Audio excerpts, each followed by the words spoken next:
Hello, and welcome to Expat Aptitude, the podcast where we talk about global mobility, international lifestyle, and the very human side of living abroad.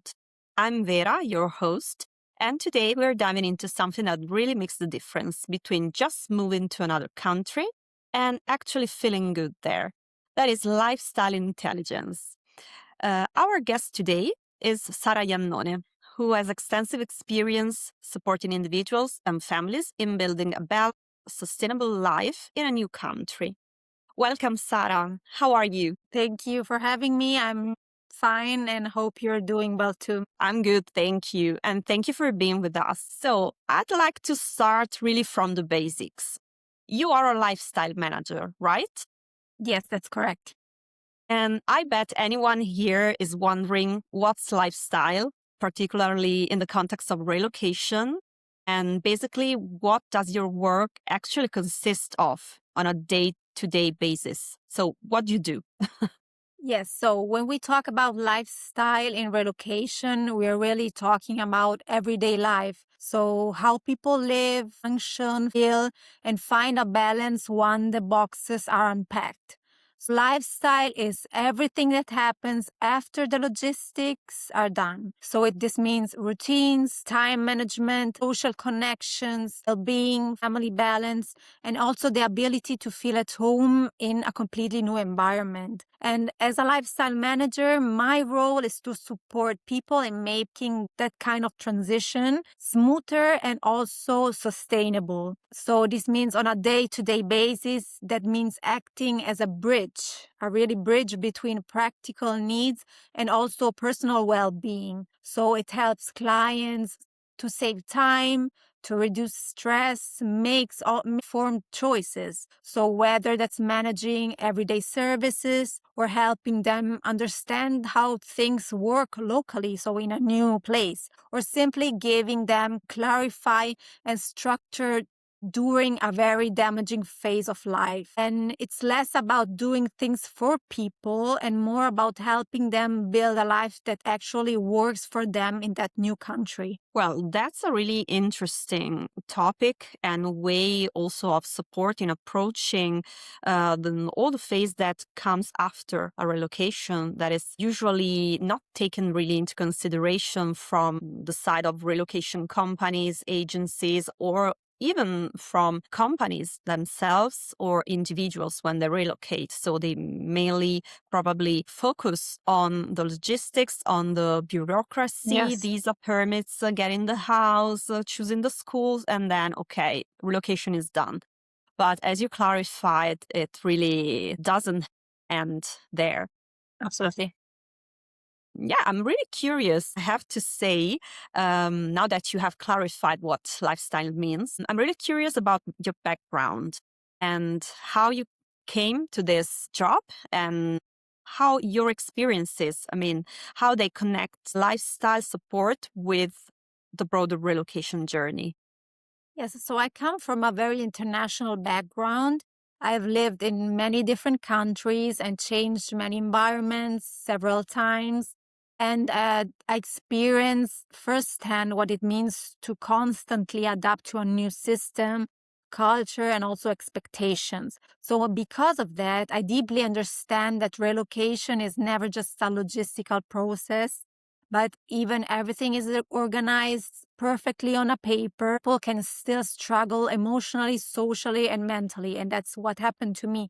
So my professional path naturally evolved from relocation support also into lifestyle management because I keep seeing the same pattern. So people didn't need more information, they needed a real guidance. So structure and human support to integrate in a day life.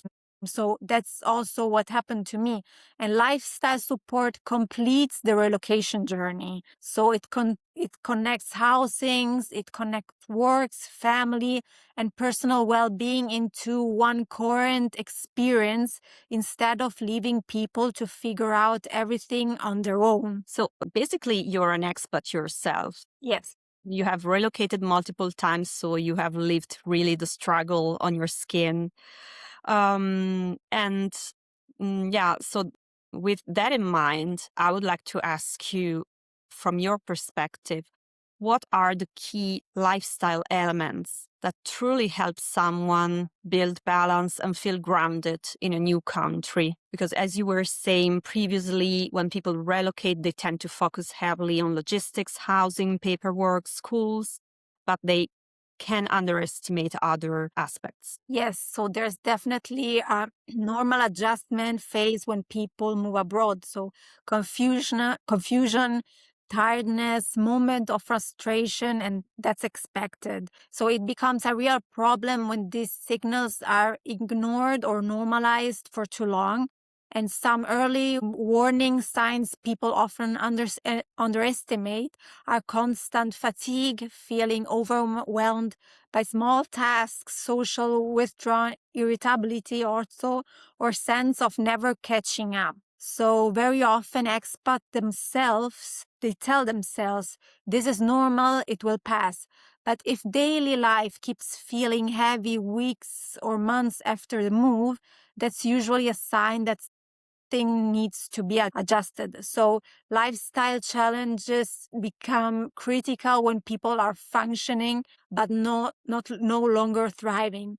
And that's the moment where timely support can make a huge difference.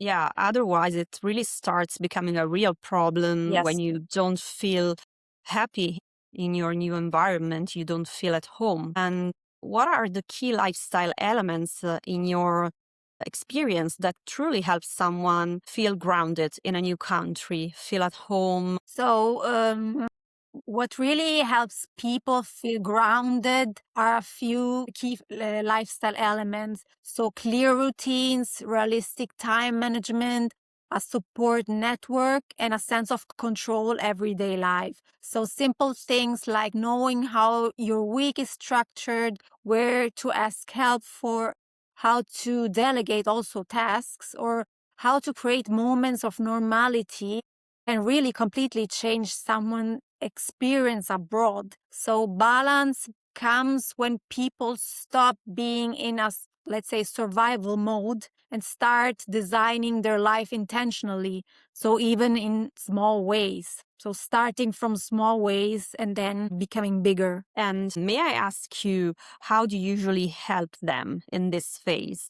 So can you name some examples, some practical examples of lifestyle services that in your mind are really a turnkey for expats, services that really help them thrive in the new environment? For sure, what we try to understand at the beginning is how their life was in their previous country. And we really try to recreate the same environment here so that they can feel home even abroad. So that's the key element. Really trying to understand how their day by day life was at the beginning, and then try to structure the same thing here, starting from a sport, starting from their habits, hobbies, anything that may help them feel at home also abroad. And am I right if I say that usually lifestyle support is seen as something designed for private clients? But is that really the case? I mean, from your experience, is lifestyle support increasingly important for companies as well? And I mean, when they relocate, of course, employees, top management, executives, and their families.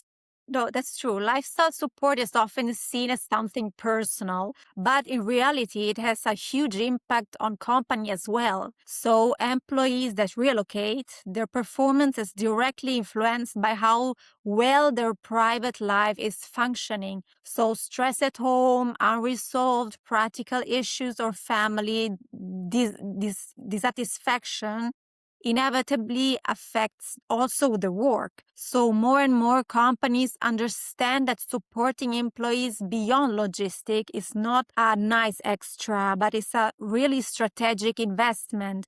Lifestyle support helps reduce turnover, prevents burnout, and improves overall engagement. So in short, when people live well, they work also better. Yeah, that's true. And it's even more the case when you are new to a context, to a culture, and to a country, and also the mentality of the country. So basically, thanks to your service and your help, these employees can be, let's say, freed from stress and from all the bureaucracy problems that may occur, or even the little tasks. Because I think, for example, when I moved from Italy to Switzerland, I also had to comply with some paperwork and some things related to permits and to bureaucracy. And I didn't have such a support that was provided from my former. And so I had to do that by myself, which also implied taking time from my job. So I felt the stress about the permit things because I was not sure I was doing the right thing. So I was also unsure if I was doing it correctly, if I could have done an error. So Switzerland is very strict. Absolutely. And it also took off some hours from my job. So I mean, I could have performed better. I could have been onboarded better, I think. Yes, but also everything that has to do with the moving in case you're waiting for some furniture. You don't have to be in your house waiting for the companies to arrive or for some renovation works. You don't have to take time from your job to, let's say, renovate your house. You know that there's somebody that can do that for you, so that you can totally focus on your new job, because of course starting a new job in a new country is also takes time, so you have to concentrate and give your best. So it's important for companies and it's important for employees to have that time. So basically what you're saying is that you can also represent the person while they're not at their place, at their house, and you Absolutely. can inform them, to keep them informed on everything that is going on, and agree with them the kind of support that they need Absolutely. While they're working. So while they're it's working. Yes. perfect. And completely tailor-made, I mean. Yes. Well, these examples are really interesting, I think, because it becomes clear that lifestyle support isn't about luxury services or something that is reserved just for a specific type of client. That was something I was thinking before starting to know better this kind of services. So, I mean, it can be a great plus even for an average person that has an average income but needs to have more free time. And I think, I don't know if you agree with me, but how would you explain the real value of lifestyle services for people? Why these services are actually essential for anyone that is relocating, regardless of profile or budget? Yes, you're right. Lifestyle services are often associated with luxury, but that's a complete misconception. The real value of lifestyle support is efficiency, clarity, and prevention. So it's about really helping people save time, as we were saying, avoid mistakes, as you were saying in your case when you arrived with all the bureaucracy, and reduce stress and focus on what truly matters to them or on their tasks, such as their new job. So it's not about having everything done for you. It's about having the right support at the right moment of your life, regardless of your profile of budget.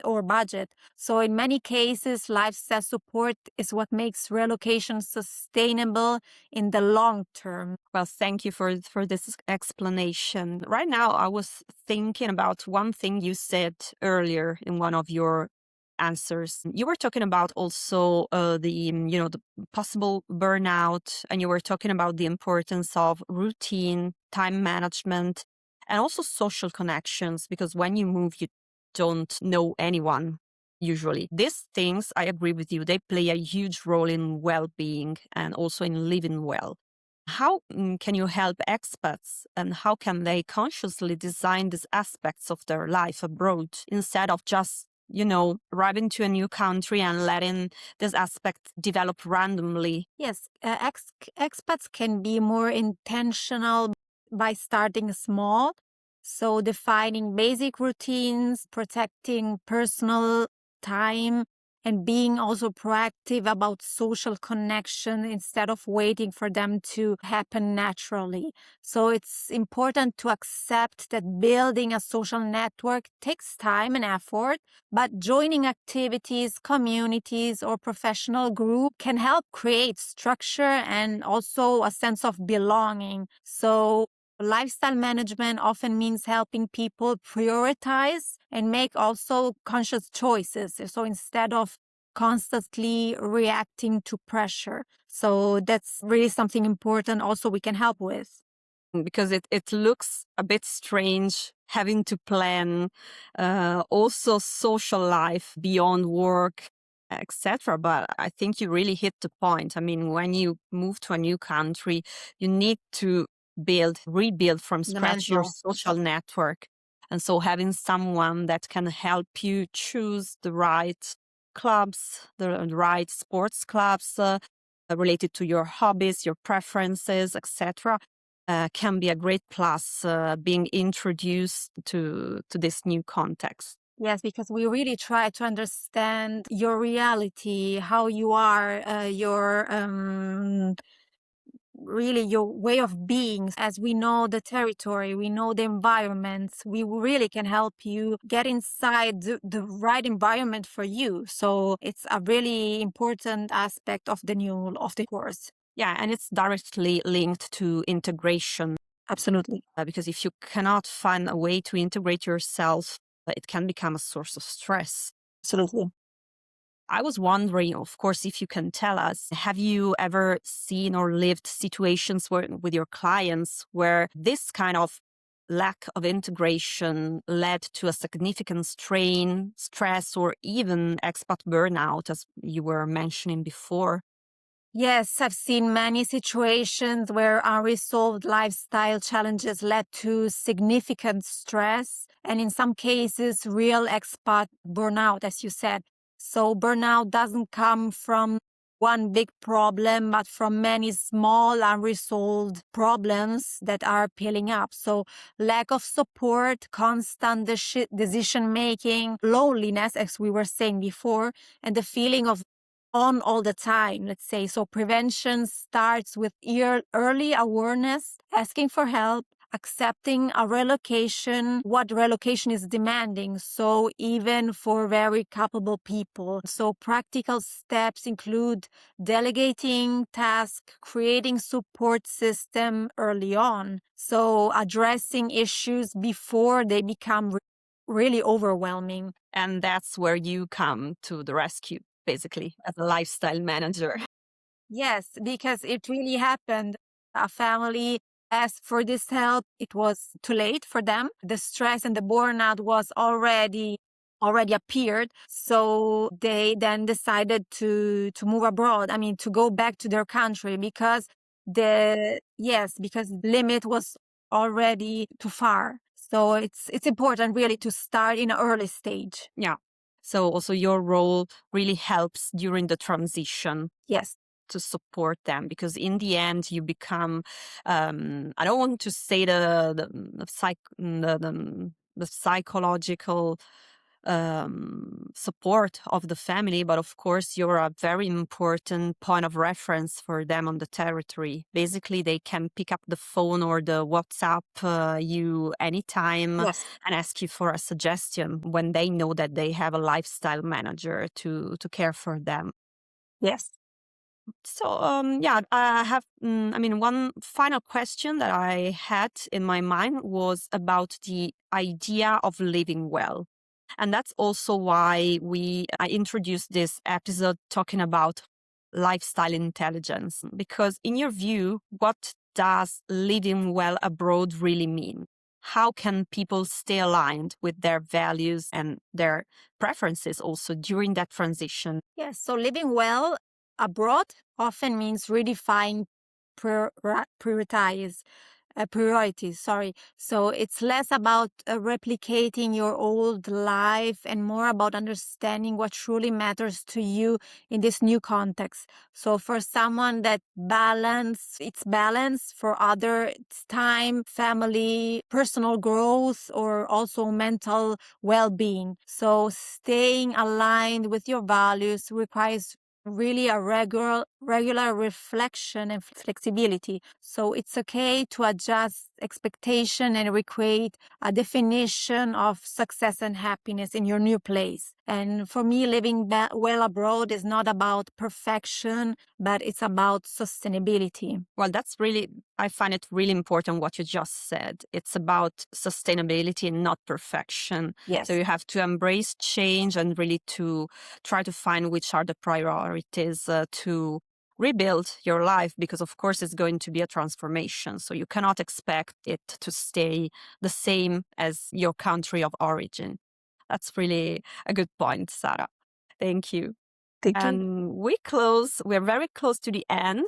And we close every episode with the same question for each of our guests. What does expat aptitude mean to you? Interesting. To me, expat aptitude means the ability to adapt consciously with awareness and also a self-respect. So it's not just about being resilient, about knowing when to ask for help, how to build support system, and how to design a life abroad that reflects who you are. So expat aptitude is the skill of turning a relocation into an opportunity for growth. So rather than just a challenge to survive. I like it very much, really, because sometimes it's also envisioned, I have survived. So they go into survival mode, really. I can perceive the stress already. Thank you, Sara, for sharing your insights and also the practical perspectives that helped us understand what a lifestyle manager does. It was very interesting because a very new profession, and also the fact that we understood it's not linked with luxury, it's not linked with a high net worth individual, but can really help everyone rethink everyday life with intention when they move. So that's really when you and lifestyle intelligence come into play, and it basically helps expats move and cope with the novelty and start building their new life with a balanced system that is also sustainable, as you were saying, as you were mentioning. So thank you again, Sara, for joining me. Thank you. It's been a pleasure having you. For me too. And thank you to everyone listening to Expat Aptitude. If this episode resonates with you, with your experience, use the hashtag Expat Aptitude on social media and share your story. And don't forget to follow us on YouTube and Spotify. We'll be back soon. Bye. Bye.